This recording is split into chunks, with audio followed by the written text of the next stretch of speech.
Hello बच्चों, let's read the question. Two capillaries of same length but radii in the ratio 1:2 are connected in series and a liquid flow through this system under the streamlined condition. If the pressure across the two extreme ends of the combination of tube is 1 meter of water volume, what is the pressure difference across the first and second capillary tubes? Now the key concept for this question is volume flow rate का relation देखेंगे.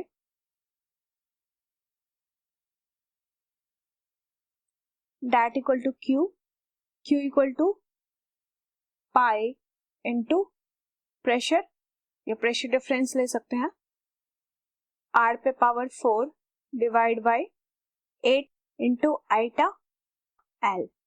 Iota यहाँ पर viscosity है liquid का and R is the, इस case में R क्या लेंगे हम, कैपिलरी का जो दो कैपिलरी सीरीज में है उसका रेडियस है and L is the length.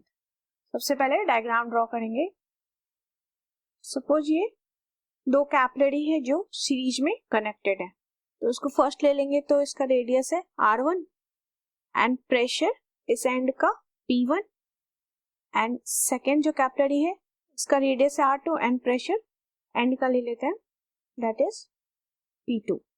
तो मान लेते हैं ये लिक्विड फ्लो हो रहा है, तो स्ट्रीमलाइन कंडीशन है, तो फ्लो ऑफ लिक्विड जो है that is volume flow rate, ये कांस्टेंट ही होगा. ठीक है, और गिवन हमारे पास है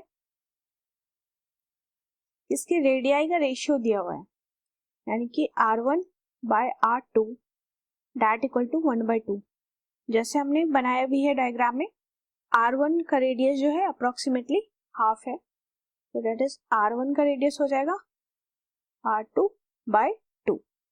नाउ एक और कंडीशन गिवन है, दोनों ट्यूब के कॉम्बिनेशन का प्रेशर भी गिवन है, तो P1 plus P2 that equal to 1 metre of water column.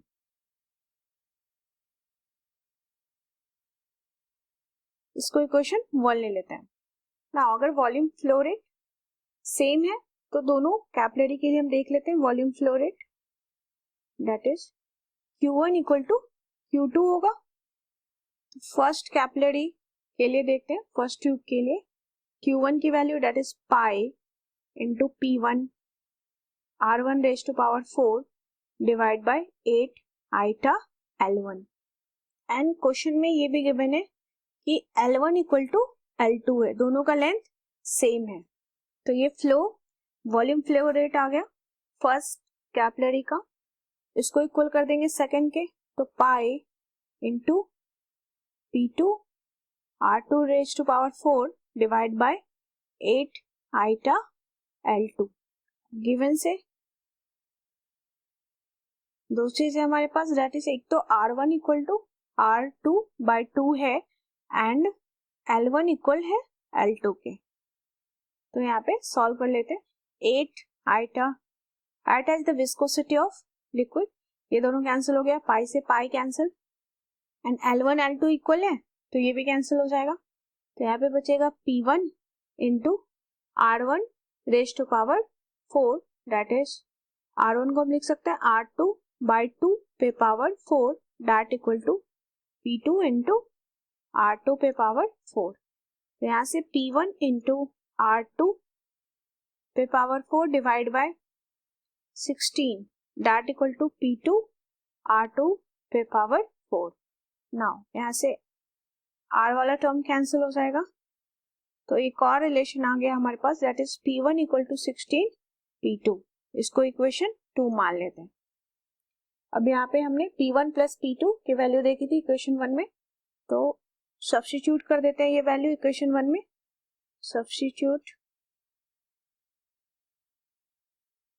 Value of P1 in equation 1 में, तो P2 की वैल्यू आ जाएगी, P1 की value 16 P2 plus P2 equal to 1 metre of water.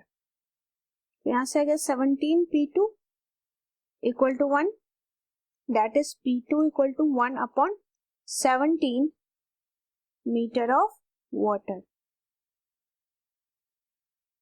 तो P1 आ जाएगा 1 minus P2 that is 1/17 that equal to 16/17 metre of water.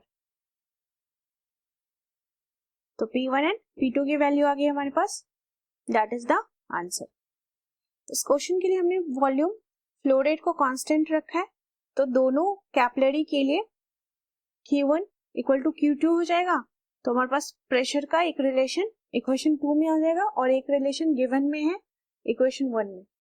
अब दोनों इक्वेशन की हेल्प से हम P1 एंड P2 की वैल्यू फाइंड कर लेंगे। P1 आएगा 16/17 metre of water and P2 है 1/17 metre of water. That is the answer. I hope you understood it well. Best of luck.